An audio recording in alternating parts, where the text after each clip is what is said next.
Woohoo! Hey, everybody, welcome. If you are joining us now, this is Ask an Agent Anything, where we are always chatting about what's going on in our business and our life every Tuesday at 2. I'm glad you guys are here. My name is Corianne. I am an investor and a realtor, and I love creating that bridge between the two on how we can work together to get further and faster. And I'm here with my fabulous co-host, Renee, who's been in this industry for over 19 years and blows my mind every time. How are you doing today, Renee? I am excellent. I am just sunning and funning. If whomever's watching this, whenever you tune in, it is summer and soon to be the last bit of summer. So says the government. Labor Day is right around the corner. So I'm just going to ride it right into Labor Day. And then I'm just going to smash it for the last month of the third quarter, right on into the fourth quarter, which I think is some of what we're going to talk about today. But other than that, I woke up on the right side of the bed. I'm good. Oh, I'm so glad. I am a little bit jealous, to be honest. I'm always jealous of the fact that you're in LA, beautiful weather, that you're picking mandarins and you show them to me. And then you spice it up this summer. And now you're in New York and you're showing off. I mean, honestly, guys, she's in the cutest little bungalow and just like, I don't think you could even call it a bungalow, but it definitely is cozy in like all the right ways. And just, I'm jealous of your travels, Oh, darling. girl. Well, this is the beautiful thing about some of what you and I enjoyed. For those tuning in, hello, everybody. Hello, Richard. Hello, Jose. Many folks that tune in here know what astro flipping is. And honestly, as a real estate agent for, yes, the last 19 years, but I'd say probably close to 17 or so of those 19 years, I really wasn't in the conversation of being virtual is a new code word, right? Like virtual wholesaling, virtual real estate. And still, I think real estate as a realtor is you probably do need to be the local area specialist. Like if you're just dealing with retail sellers, they sort of expect that and want that and feel a comfortability that you're around the corner. When you're dealing with investors mostly, and I still do that, but when you're dealing with investors mostly, which is how I pivoted my career years ago, they just want the deal. They don't really care. So I'm telling you, I'm taking some advantage of not only technology meets my own personal interest, which is to become more virtual in the way of being bi-coastal. So yes, a New York, LA is in my future for sure. I am probably going to jump right off onto that, but for everybody else, so you can come with me. Today is fireside chat mode. We have not had just a one-on-one where we haven't pulled in a guest in quite some time, which is normally the time we're talking about what we're seeing in our business, what's going on, how are we looking into the fourth quarter. It's a lot of that, and I need you to be involved. So if you have a question for Renee or honestly, any topic, now is the time to drop it in the chat and we will go there.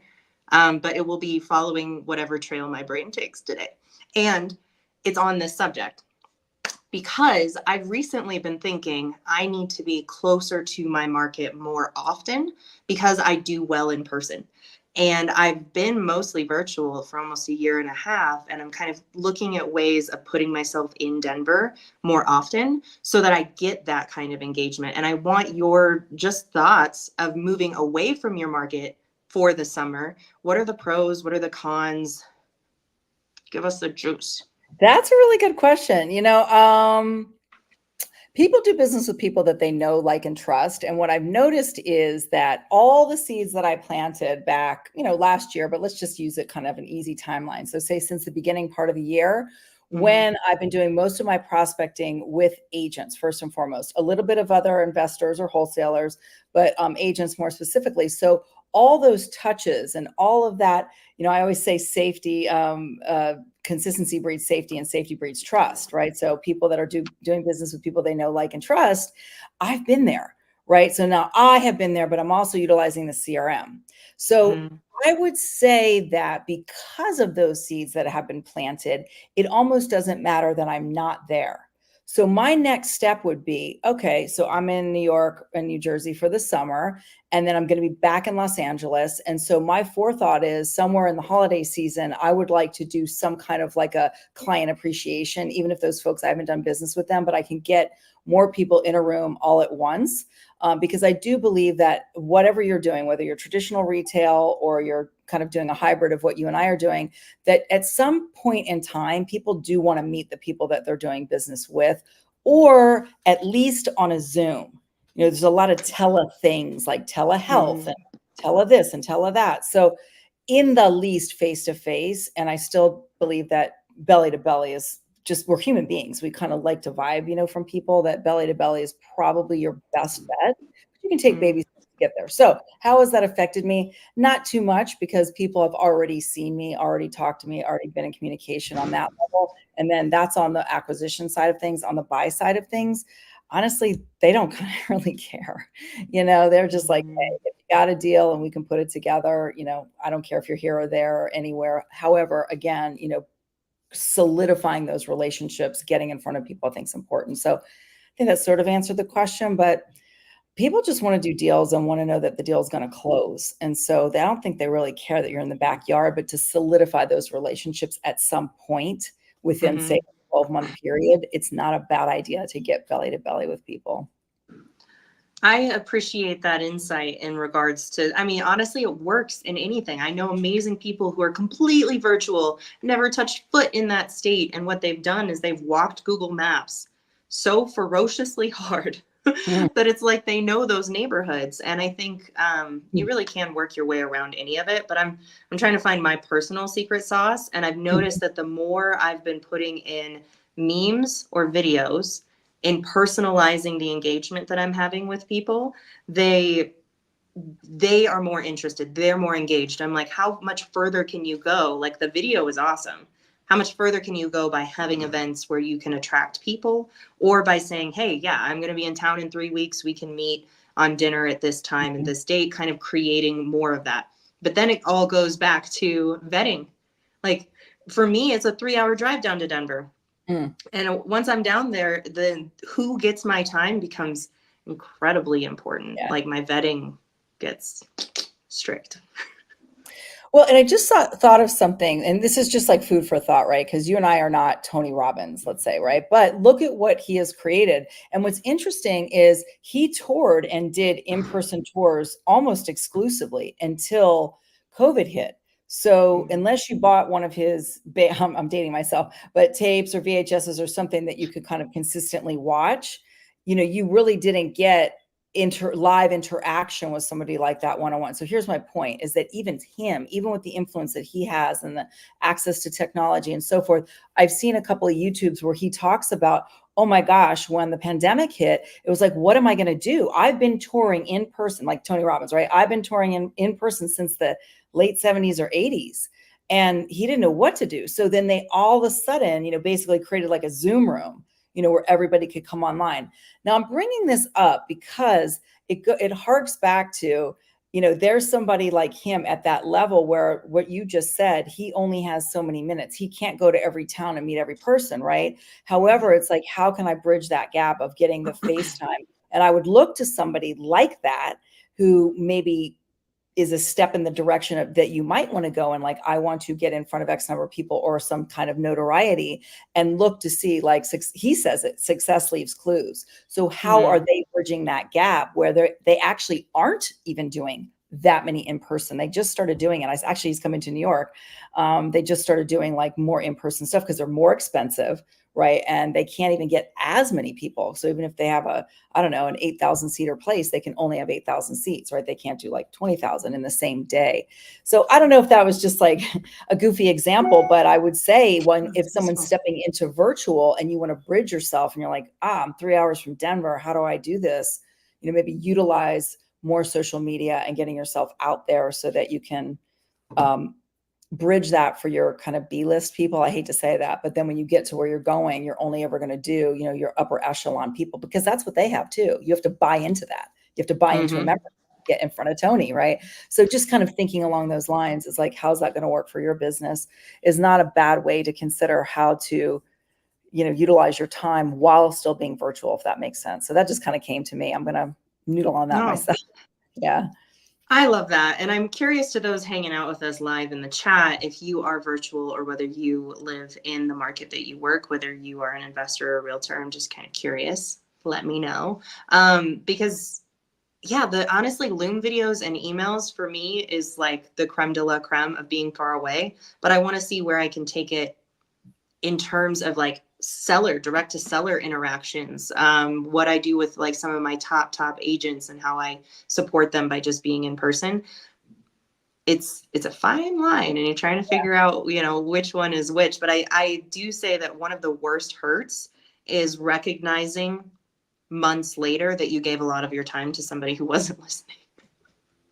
Like I've had a few of those with agents where I'm like, holy moly, I swore we had this conversation. In fact, never mind. I have notes in my CRM that we had this conversation, and all of a sudden you're still bringing me a $10 million property that has like no investment, nothing in it, and like those kinds of like, ooh, maybe I should have been listening closer in the beginning for the fact that you weren't listening.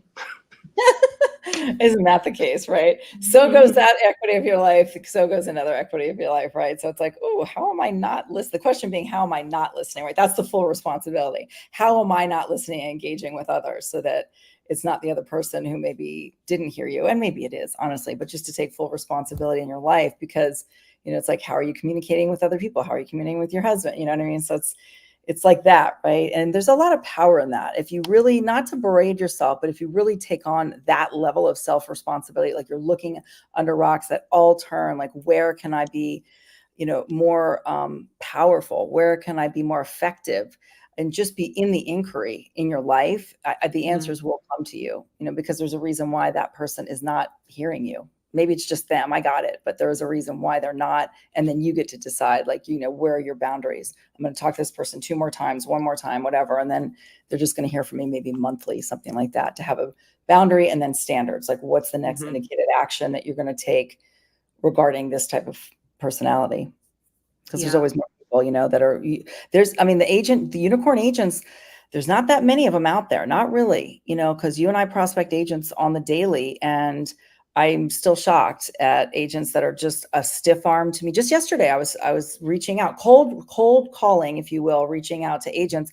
And I did actually have some phenomenal conversations, but then the people that were stiff arming me were just such a hard no. And I think to myself, look, my way isn't the only way to work with investors, but you're like, the attitude that another agent's having, even though they might be frustrated, is not the attitude to be having in this business right now. So I just think to myself, how far are you going to get? So anyway, that's kind of another topic, but it's, again, like, how are you being in the world? That person's occurred to me as being annoyed and not curious about what I might be offering and growing their business. And how is that in the rest of their life? If they're annoyed by their business, and then they're annoyed by me, and then they're probably annoyed at their spouse, it's like, why is your life not working? Like, it's all right there, Anyway. Try to unfurl yourself from the ball you were in, and you might discover what the problem is. Well, okay. So first off, we got to note that most people, hi everybody, I'm glad you're here, are virtual. Not fully, but here's what I find interesting. I know Jose works NorCal. Okay. Richard lives in NorCal, works Phoenix. Ooh. So I think there's so many different ways to like stir the pot. It's fun to note that, like, hey, you live in a market that other people are making money in, but you're making money in Phoenix. Like, choose your adventure, y'all, and just commit to it. Commit to it. Choose your market and commit. Oh, can I read something that I sent you earlier? Yes, that's okay. Perfect. Okay, here's the parlay, guys. You ready for this? So a friend of mine actually sent this to me this morning, because we essentially are going into the fourth quarter, if not in the fourth quarter, if not stinking in 2025, which I can't even believe I'm saying that. It feels like cars should be flying at this point, right? Right. But take that one off.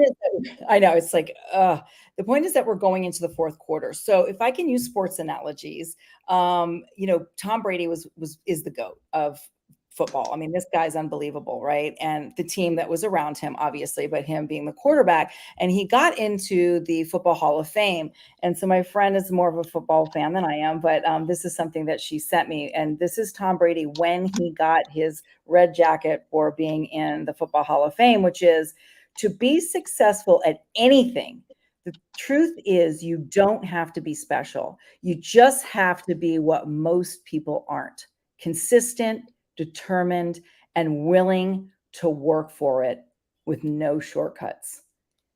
Oof. And that is going into the fourth quarter, so as Corianne said, with you parlaying this, right, with a virtual market, pick your market, and the code words being, right? Consistent, determined, and willing. So it's very easy. I'm a Gen Xer, right? I didn't grow up with all this technology. So can be very myopic and focused, which can work for me and not work for me.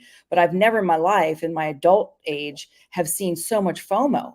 I mean, it's like this is pulling you and buy that and novation this and, sub to that and all the things. And it's like, guys, stop. I mean, just master one thing in one market and then move forward.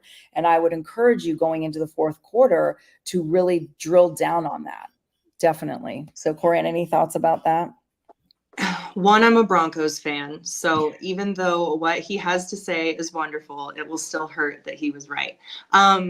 But more importantly than that, I think that there's something to be said for just seeing our people that might even be watching live now, because we know that not only is there that FOMO in real estate, I know most of us are here not only for real estate, like we're here to utilize real estate so that we can continue to live into other dreams, aspirations. Sometimes it's just to have a beautiful family, right? But I think that those things can often become kind of the distraction, if you will, not the family or those kinds of things, but not being willing to call out what you are willing to work for, still looking for what's easy. And as somebody, I guess I'm like kind of in this, I'll just tell y'all, I'm kind of in this turning point, early 30s, where I'm like, I've lived a lot of life, but I got a lot of life ahead of me. And I'm trying to figure out sort of the balance of who I am and moving forward, right?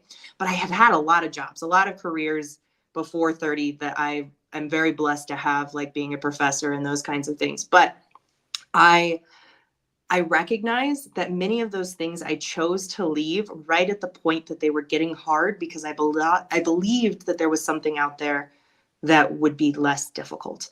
And I think, man, that's calling one on myself, y'all, but it also is true. And I know that other people have that out there where I go, oh, I'm not making enough money as a professor. I want to make more. Let me look into real estate. And as I was walking down the path of real estate, I would open every single door to check, is there something easier here to put money in my pocket so I can go paint? I never fell in love until about 2 years ago.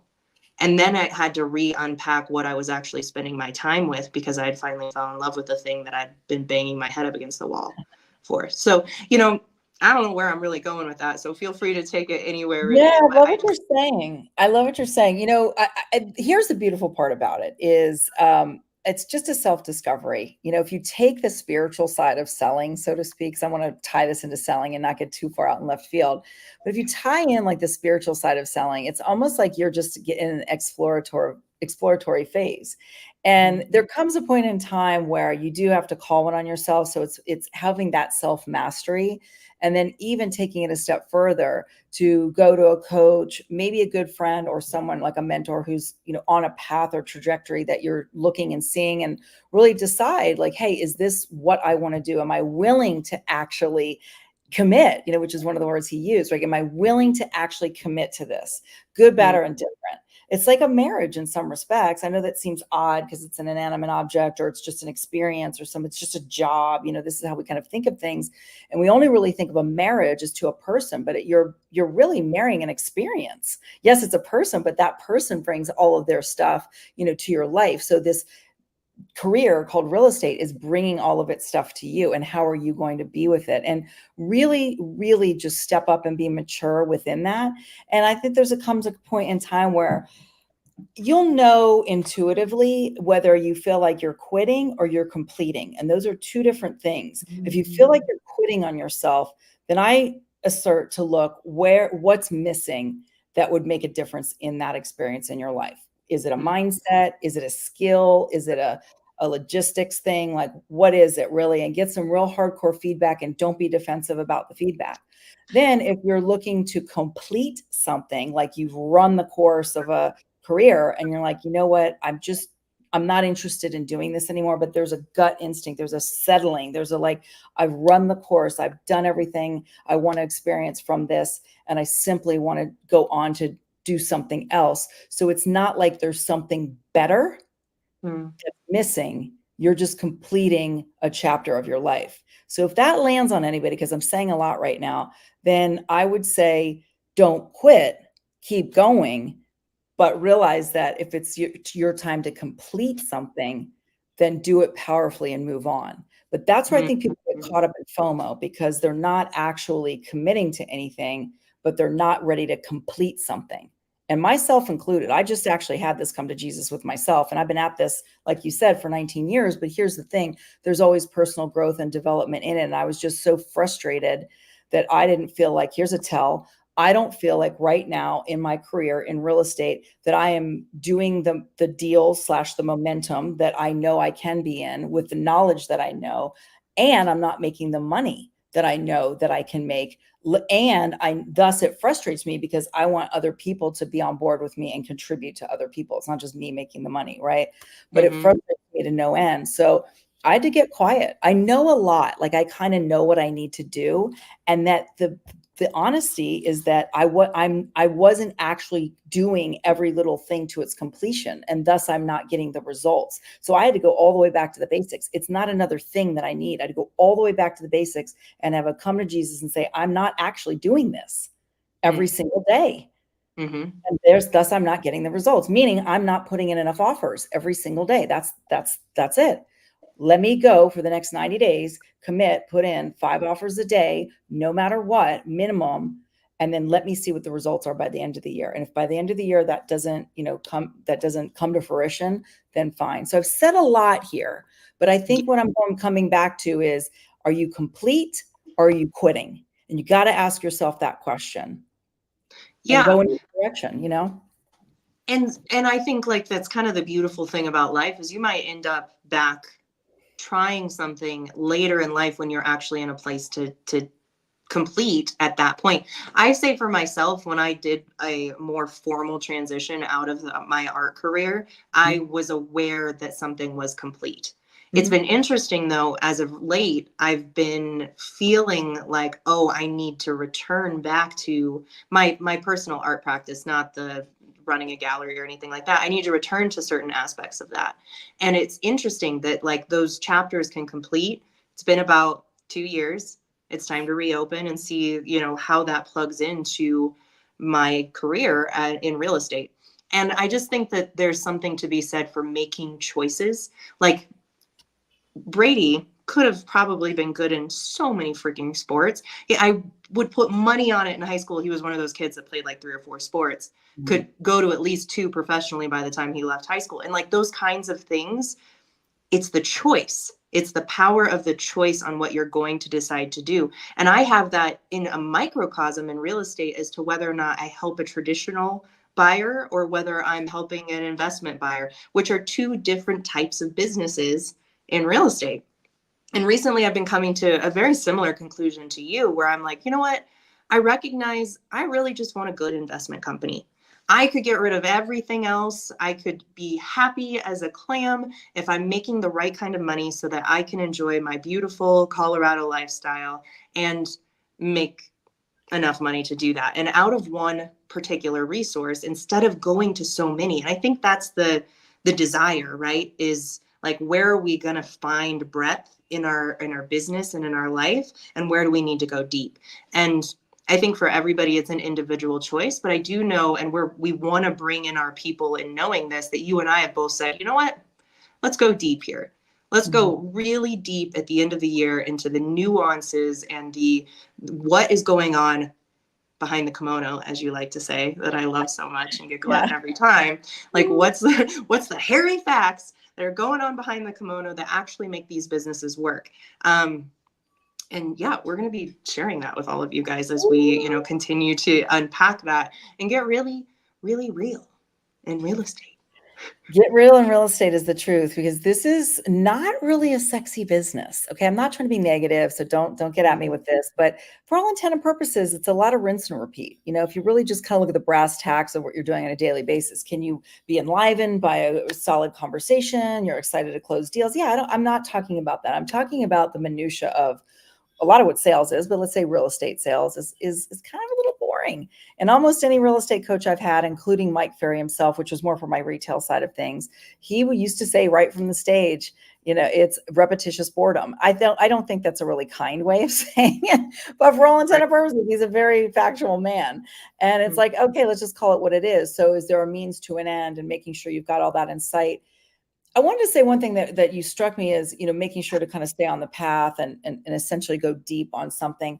I've noticed even for myself, but I'm going to use Pace Morby as an example. So those of us, on here probably know who Pace is. He's spearheaded the subject to community. And when I look at him, I see, oh my gosh, this guy's doing this and that. He's like a cyborg, right? And he very much is the definition of a visionary. And something else that he's created is he has a lot of support so that he can just essentially be the visionary. So never lose sight of that when you're growing. It's really easy and it's sexy to go someone like, a Pace, or insert somebody that you're following that you want to, wish that you were there. But there's a lot of help that you don't see. That's goofy. There's a lot of help that you don't see. So I just want to remind people to kind of keep your, feet on the ground and stay in the trenches while you're looking to grow, because he grew very, very quickly and had the money to do it and had the money to attract the talent to support him. And I think I heard him say the other day on a live that he has like 600 employees. 600. I mean, my God, guys, he says umpteen businesses, umpteen people helping him. So just don't get out over your skis with all this stuff. That is a detriment of social media, where, there's a presentation like, hey, you can get here too. You can have this experience. You can make this money if you want to do all that, right? But if you don't do the day-to-day at a high level consistently, you're just never really going to get there. It's like kind of half-assing an opportunity. And then you're just going to get frustrated and quit. And that's essentially what we're saying right here. So either quit or complete. So I'm going to keep saying that because there is a distinction. And I'm curious if people, if anybody knows who's listening, put something in the chat. Does that resonate for you? Do you know what that is for you? Do you know that feeling of, damn, I don't want to quit. I feel like I'm quitting, or I've run the course on something and I'm going to bow out gracefully. That's what I mean by completing. I'd love to hear some of your feedback, guys. But yeah, Corianne, it's something. It takes something to get to know yourself. While that feedback is coming in, I think it's important to note that a lot of these conversations are happening throughout real estate nationwide, given that we are on day 10 since the changeover in effect as to how our local realtors move and do business. And so I think, just like you were saying, I think towards the beginning of this, you had mentioned specifically some of these agents are, stiff arming, I think was the right word. Yeah. And they are. Like, it is a absolute fact that there are so many shifts changing the way that they have to think and show up in business that I do think is beneficial overall, but is definitely in a period of weeding people out. Yeah. I mean, I don't really get it personally. This is not a make wrong, but I'm from day one or thereabouts, probably within let's call it the first 6 months of having my license.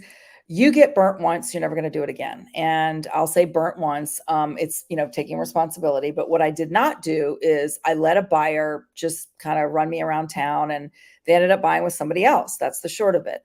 And I realized that is not, my time is valuable, right? And even though I was a new agent. And so very early on, I had what I referred to as an intake interview. So it was really, I guess you could say, intaking, do I want to work with this person and do they want to work with me? That was more my mindset. And honestly, not a lot. I can't remember how many because I never really kept track of it, but most of the time people wanted to do business with me. If they already made it through a couple of hoops, and believe it or not, they used to meet me in the office. I'd have them come in the office. I'd sit down belly to belly. I'd go over what it is that I do, even though most people assume that they know what a realtor does, but what am I doing for you on the buy side? And I would actually have them sign a buyer broker agreement. So it's a little bit different because you're kind of like fighting for your commission, at this time. It's a new layer for that. But the idea of communicating upfront with a buyer about your business and how you're going to support them, and making sure that you have boundaries and barriers around your client. Meaning, I used to, people are going to go to open houses. I couldn't stop them from going to an open house. And I would say, if that other agent tells you X, that's not true. Come back and I can negotiate on your behalf. And you know what? A couple of times other agents did. They're like, oh, you can only buy this house for me. And if I hadn't said that to them, that person might have gone with them. So, it's wild out here. Anyway, that part of it I don't really get. I think it's definitely a skills, skills based industry that never really doubled down on the skills. And now Mhm. it's just wild because you really are going to have to kind of fight for your commission on the buy side of things. And you know what? I say, hey, agents out there, get on the side of what Corianne and I are doing as well, because if you understand wholesaling, then there might be a case in point where you can just basically give up your commission and know that you're going to get paid as an assignment, through your buyer, because that's the Mhm. negotiation that you already had up front with your buyer, right? But you're not necessarily negotiating a commission, through the sell side. You're asking the Mhm. seller to pay your commission. Anyway, that's up front. But yeah, it's just, listen, I always used to joke and say that the DRE made it too easy to get in and too easy to get out, and it's a difficult business to stay in. And basically, you can just fog a mirror and get your license. And it's people are going to think twice about doing that, because it really takes something. It takes something to be in this business, and that's why it's too easy to get in. Work. It's too easy to get out, but it takes something to get in. I'm going to say another unpopular thing, because I'm queen of saying unpopular things. But listen, everybody gets a chance. But if you're just coming into this like it's a side hustle or a part-time thing, I'm not really sure that there's a whole lot of room or space for that anymore. It's just requiring too much. So it doesn't mean you can't get in. Just hitch your wagon to a wheel of somebody who's doing it a little more full-time until you can, get full-time yourself, because the public's demanding it. Yes, they are. And that actually brings me to Robert's comment here, which I love, because the first statement is honestly what your agents are saying. Negotiations are something that's new to me. Like, Yeah. they have not had to negotiate to get paid before, and now they are. So I think that this really goes, like, your takeaway, Robert, is what an investor needs to hear and what an agent needs to hear, which is the more that you learn what you're negotiating for, the more you're going to enjoy that project. And I do think that many people come into what is a service related industry, being a realtor, and they're not expecting that they suddenly have to become an entrepreneur. And those two things are different, but one and the same, in the way that you are now having to negotiate and work and show people the value that you bring and why you should get paid, and saying, hey, this is going to cost up front before you sit down, basically. And I think it's like, I like to think of the restaurant industry and how silly that would be if a waitress walked up to you and said, hey, are you ready to tip me 20%? Yeah. Because I'm about to serve you. And I think the funny thing is that is happening in restaurants. Like, you get down to the bottom of the tip and it says, oh, the gratuity was Right. already added. And it's something that's happening, service related, in all places. And I think we're experiencing it on a much more regulated level, a contract negotiation level. And it is definitely going to weed out the ones that were ready to retire 5 years ago are definitely gone now. Yeah, probably. And, Yeah. for a lot of folks, it's like, okay, that's fine. Corey and Renee, so you guys are sort of pontificating this. I would say the hows are, I mean, this is not a brag. It's just what's so, and this is kind of what it takes, right? But let's go back to sports analogies. People see Sunday football and they're like, whoa, that's amazing. Throwing Hail Marys, like all this stuff that you're like, whoa, how does anybody do that? They're professional. They practice, guys. There's one thing about real estate. I swear to you, it's like people just wing it.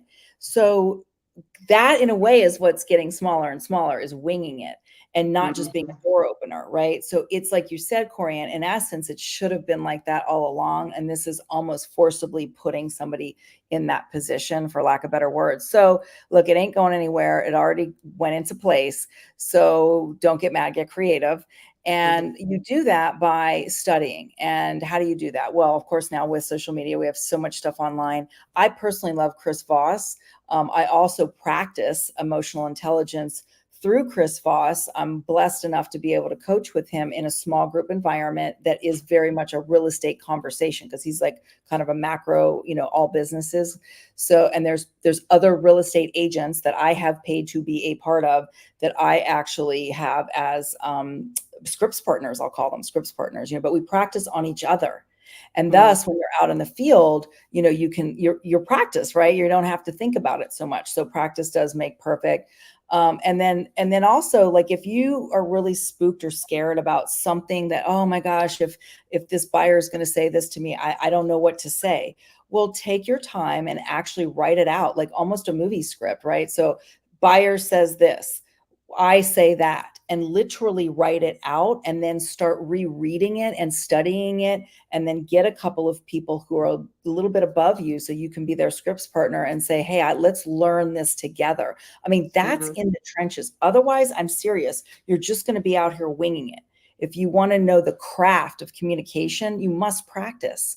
And that's a part of it. I gave you more of an entree to it, but it's practice. I literally did sparse sentences, you know, with some of the sentences that Chris Voss would say, like, it seems like, it sounds like, it looks like, it, all that. Those are labels. I would literally write it out on a piece of paper with a pen and paper, not typing it, and write out these sentences over and over again to memorize it. So nothing I'm saying is sexy, and most of you probably don't want to do it, but that's kind of what it takes when no one's looking. You know, that's the commitment of what it takes to better understand how to communicate. That's one way to do it. So anyway, hopefully that helped. I give you a wonderful story that is like myth in the art world that I think you real estate people need to hear. And it's basically that Pablo Picasso was one day just drawing in a coffee shop on a napkin. He went to throw it away, and a lady sitting next to him said, "Oh, can I please have that?"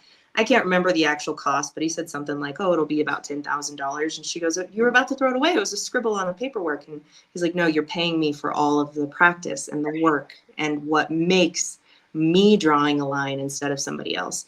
And I think that that's the case in any industry. I mean, it's the thing that I'm hammering home right now is it does not matter what you choose to do. It will be hard at some point, no matter what it is. And you have to choose that hard and dive into it. Like, if today I decided I'm getting rid of everything that I've ever done before, I'm going to go out to my tomatoes in the greenhouse and I'm going to garden them and I'm going to sell them. I'm getting as simple as it can be. I promise you, to make enough tomatoes to be able to sell enough to feed myself even a little bit is going to be hard work. And that might be the hard work that somebody chooses. And so I think as people are coming into real estate, middle of real estate, maybe even towards the end of their career and deciding what they want that to look like, I implore you to choose and to decide and to name that thing, and then know that that one thing that you choose is going to be hard, and that there's so many people out there who can help and support, and there's so many fluffy things I can say around that. But the real gist of it is you're going to get bit in the butt at some point. Start to like it. Hope you like it. What do they say? Choose your hard. I mean, the word hard always has such a negative connotation. So if that in and of itself doesn't resonate, you guys know what we're saying. And the truth is that there really is no easy way out. Listen, in the retail side of things, because I still have I call it a retail coach versus like Jamil's kind of my astro flipping coach of sorts, right? So my retail coach is a gentleman whose name is Steve Scholl, and he's been a coach for a long, long time. And Steve actually coaches some of the top real estate agents in this country, top by volume. A lot of them are in the bigger cities like Chicago, New York, Miami, LA, a little bit of San Francisco. And these are people that are probably, you know, netting $1 million a year just to them, not even their team, not even the macro of it, you know, whatever, 10 deep, 1 deep, whatever it is, these people are making really good money. And I'm blessed to be on a group call, but I'm on the calls with a lot of these people. And I'm telling you, they all have the same concerns. Just because somebody's making $1 million a year doesn't mean they're like, oh my God, where's my next deal? How do I manage how do I do this? What do I do? Blah, blah, blah.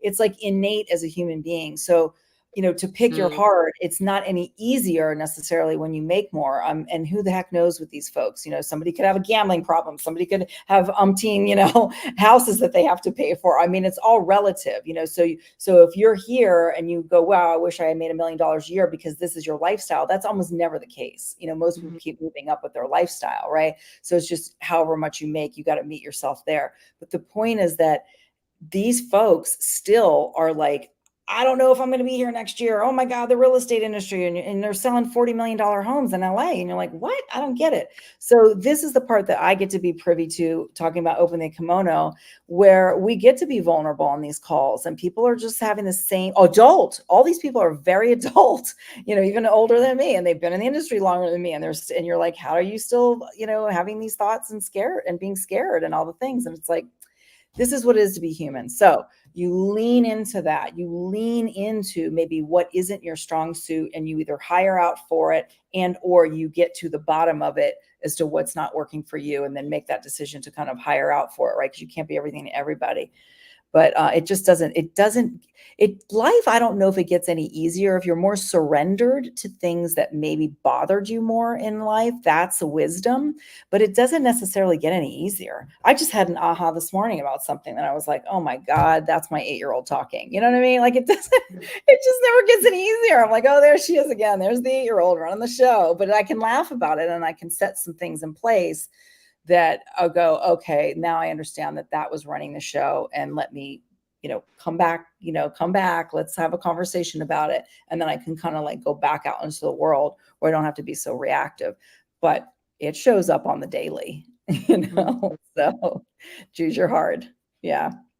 I would be interested if people had a better word for that, because I definitely agree that, the word hard can be kind of taken the wrong direction. Around 2021, it was said to me in a hallway. It's funny what the things that stick. By honestly just an acquaintance, we were there to learn together for the weekend. And I was running past her trying to like make it on time to the event, right? Like with the binder and the notes, like I do at every event. And she was like, how's it going? And I was like, oh, it's all good. It's a little hard, but I'm going to, figure this stuff out. And the direct quote was, well, why don't you let it be easy? And if something in me went like, what? Like, what do you mean let it be easy? And I think that it's like something to take note, that those experiences that are happening, yes, we can label them as hard, but it's also the choice and how we approach them.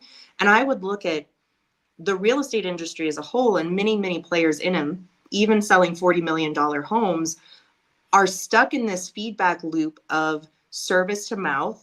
We're here in a service industry, but we're working towards an entrepreneur mindset.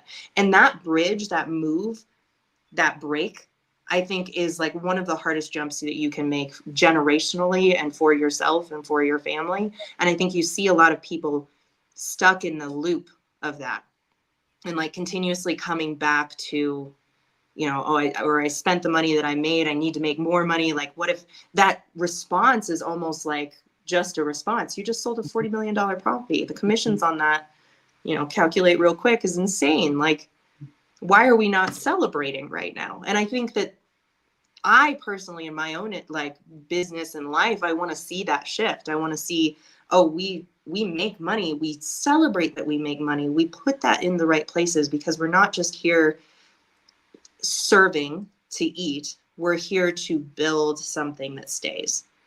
That was a little bit of a ramble, but no, it's beautiful.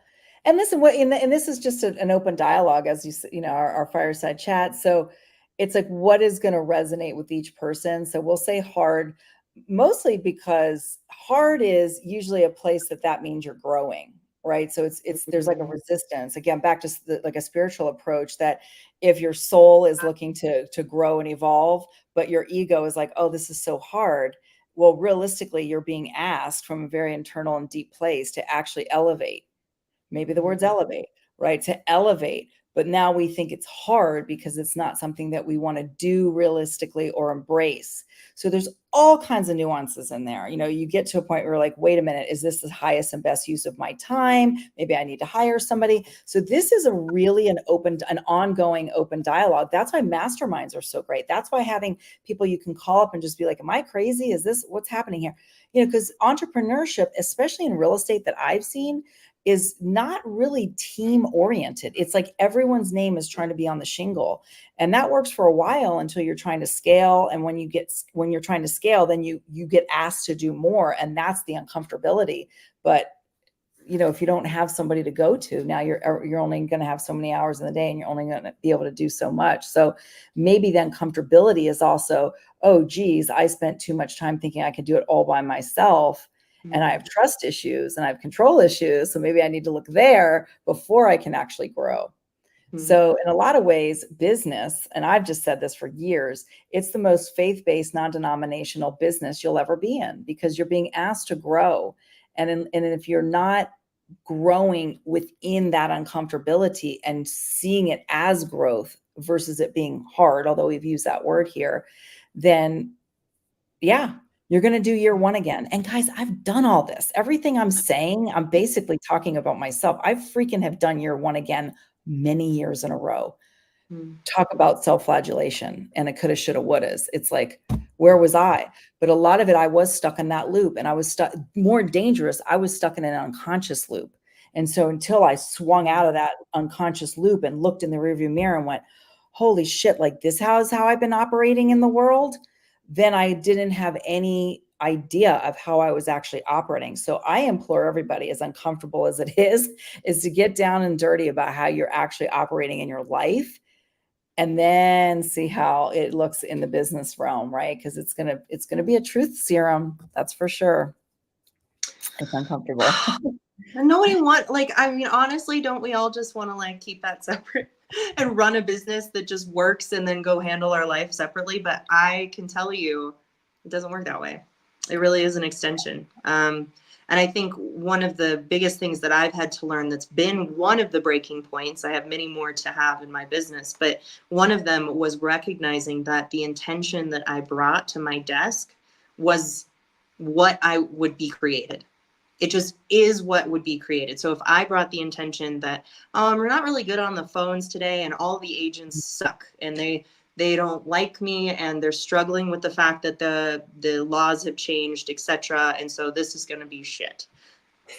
Congratulations, you will serve that up for your day. But if you sit down and said, okay, I'm at least going to hit my 25 calls. Somebody out there needs my service. I'm going to be able to help them get out of a sticky, difficult situation and make them money. You're bringing that intention. You're going to start to create it. And what's so good about that right now in history is it's like spirituality has met science, because none of this conversation has been going on since before the Bible.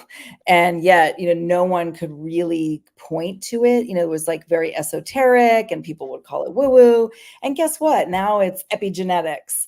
And, Bruce Lipton is talking about it, and he is a scientist and he is self-proclaimed. Like, I thought this was crap until I could prove it with data. Like scientifically prove it with data, right? So it has gone way beyond like, this is woo-woo, this is, whatever you want to call it, that our parents might say something like, this is hippy dippy, whatever. No, this is actually proven.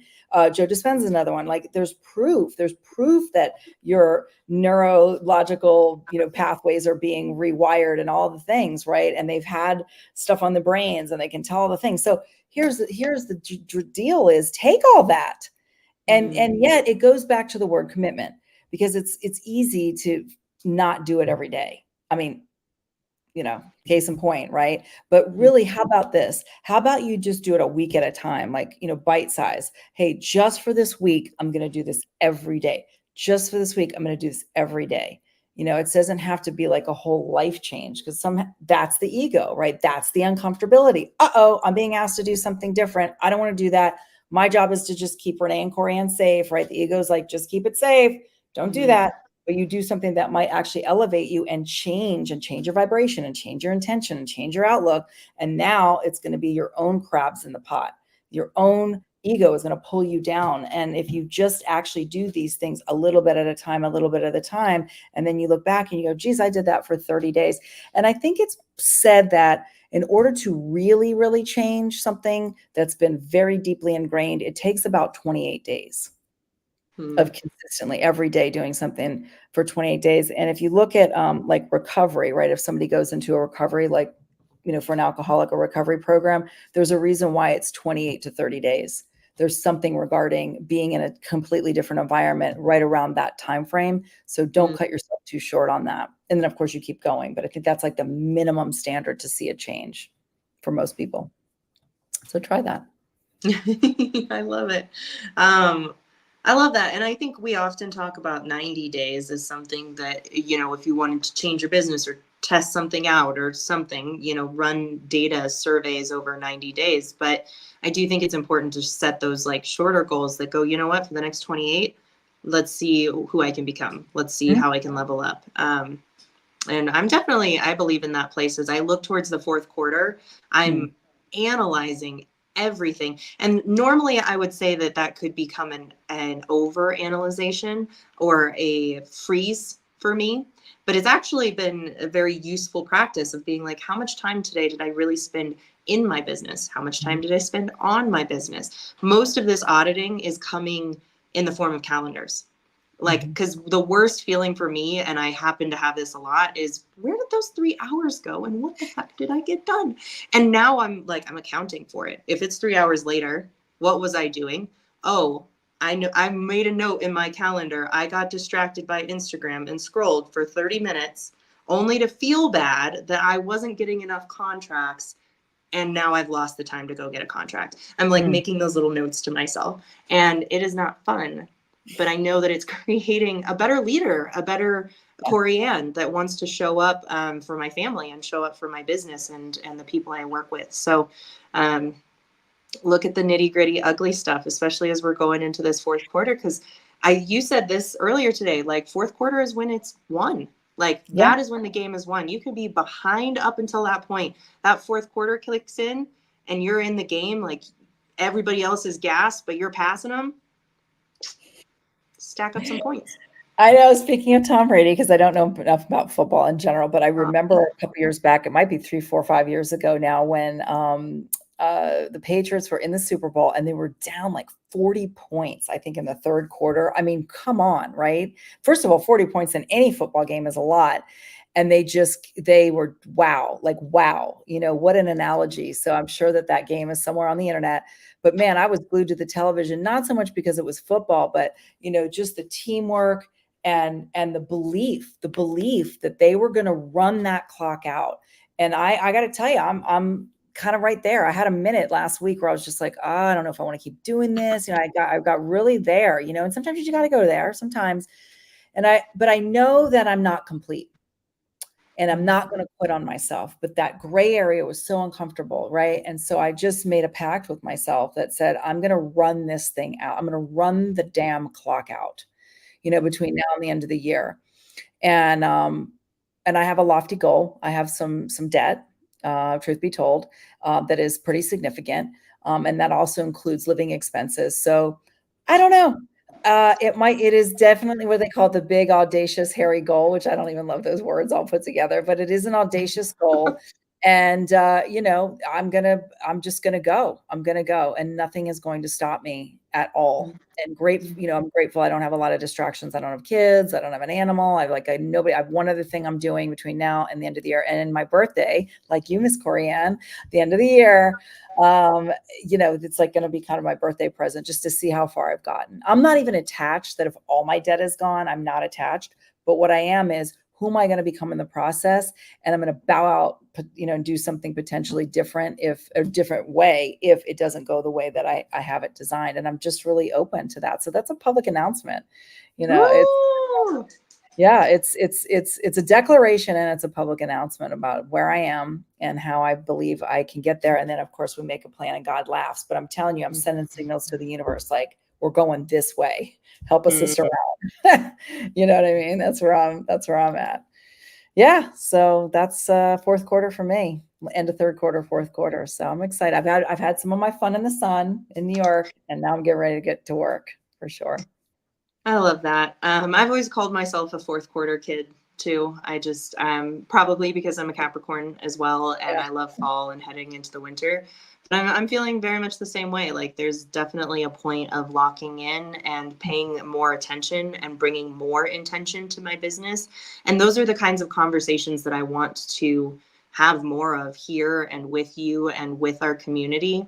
And to everybody that's still tuned in, I do want to kind of call you to the table as well. Like, thank you for being here for this experience. This is episode 30. which is crazy. I can't believe that. But the reason it's episode 30 that we've continued to do this is because there is a community behind us and that is showing up and is asking questions, which is what makes it truly Ask an Agent Anything. And whether you do this now, you do this on comments later, you send me a DM on Instagram, I would like your feedback. I would like to know whether you prefer more guests, whether you want to see more questions, whether you want to see more topics, whether you want to see us on the phone. I mean, honestly, these kinds of things are, I mean, we show up because we want to support each other and have a better business. We would be on the phone at least an hour every week anyway. But we've invited you in so that you can participate and so that you can gain from us whatever you might need. 19 years in real estate, holy moly, willing to fall on our face all the time and tell you exactly what gravel I ate so that you don't have to. Yeah. Absolutely. So like those kinds of things, yeah, I call you guys too. I would also love to know what your fourth quarter goals, visions are, what you're plowing into in the same way that we're going, hey, our investment businesses are becoming and are the number one focus for this quarter. We've got goals we want to hit. I want to hear yours. I would love to know what you guys are focused on, what you need, whether that's in the comments now or later.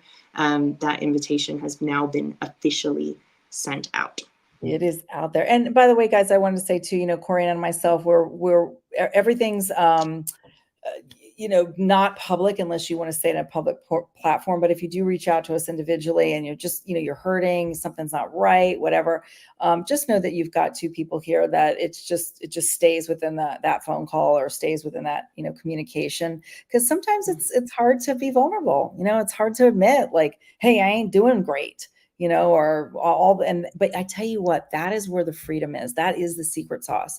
If you can identify it and then declare it, and then also empower yourself by putting actions into place, whether that's mindset actions or doing some generational trauma work or just straight up, business logistics stuff, whatever that case may be. Don't hide away in a corner and feel like, you're trying to figure all this out yourself. Listen, I told you, people that are selling these fancy pants houses that you think have no problem on all these Bravo TV shows, they do too. And by the way, they're doing all the stuff that we're doing. They're doing the cold calling, or they're empowering a team member too, but they're watching that team member. They're doing door knocking. They're doing letters sent. They're doing whatever it takes. Like, no one has come away unscathed, and they have earned the right to get the business that is incoming to them because they've done enough outbound business over the years. So don't get it twisted. Don't get too frustrated. Just come back. Stay committed, be willing, like Mr. Tom Brady said, and this business will give back to you. But you've got to give it some time, and you got to be a truth seeker for yourself. Definitely. I think that's a nice reminder that your hard maybe was somebody else's hard at one point and is now they're easy. And in a lot of ways, reaching out and finding other community members and finding your people, just like I found you, is so helpful, guys. We highly recommend. And that's, again, why we're here, is to bring you in on our fireside chat. I'm always down to share the schmores. And I feel like that's what we do here. We Listen, guys, we have a really fun thing coming up. Corianne and I are it's a little loosey-goosey. It's not all like, check the boxes, but when we're back from Labor Day, this is when it starts. And so it's a little bit of like a choose your own adventure for those of you who remember that book. Yes, I remember those books. But the choose your own adventure was like, wow, if I go to this page and if I read this page and I go to page 30, I'm going to choose that adventure. If I go read this page and I go to page 10, I'm going to have that adventure. So we're going to make it a little bit more fun and interactive about like, hey, what are Corianne and Renee up to? And say, what would you guys do, say, for us? So that'll empower you to take on that same thing, as well as watch us doing it. So let us, lead the way. If you guys are just uncomfortable being on screen or asking the questions, neither of us are afraid to fall, but there's the only way out is through. You've got to get on the horse in this business, meaning you've got to make the calls. You've got to do the skills and scripts practices. You can't just hire a bunch of VAs and expect them to do it. You are only the one that is going to care about your business the most, and then you get the earn the right to attract the right talent for your business. But you must actually be in the trenches first to learn it. So come along with us and get on the coattails of what we're up to, and tell your friends. There's people, I know it's the holiday before weekend, whatever, the Tuesday before the weekend's holiday, right? And there's like about 15 people that were in here, but keep coming back and keep telling your friends to come back and watch the program, and hopefully they'll get something for themselves. Yeah, the usual, you know, like, subscribe, comment, Mhm. all of that fun stuff. And guess what? Next week is going to be fun. We are on break. We're Yeah. also taking a little bit of a break, but we are bringing you our first 5 episodes Oh that I God. don't think ever made it to YouTube, where no doubt there's plenty of uhs, but I think it's a great way to just let you guys know, like, hey, you know, you've got to start somewhere. We're going to post all of those videos so you can watch us have our initial conversations. And I'm proud of us, Renee. Like, Yeah. thank Thank you you. for 30 episodes of Ask an Agent Anything. Thank you to our audience that made it happen. And we will be back on the other side of Labor Day to kick butt, take names, open the kimono, you name it. And with that, Until then, enjoy and keep at it. I love you, Corianne. Thank you for being you. Thank you for being my life. And thank you, everybody, for tuning in. Go enjoy your family and friends, whatever you're doing this holiday. And then let's get back on this horse after Labor Day. Be well. see you then.